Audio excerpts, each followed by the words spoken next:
भद्रं नो अपि वातयमनाः ॐ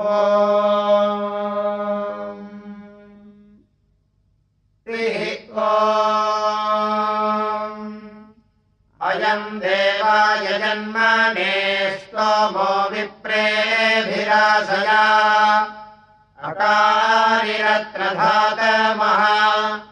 यदिन्द्राय वचो युगाददक्षुर्मनसा हरी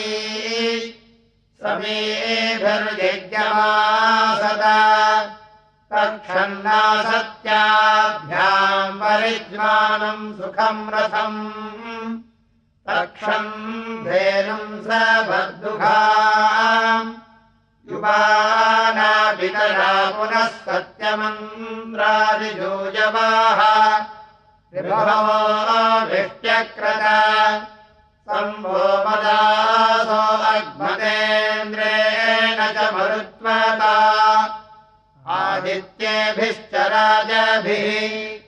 उदत्यम् च मसन्नभम् तुष्टुर्देवस्य निष्कृतम् अकर्त चतुरः पुनः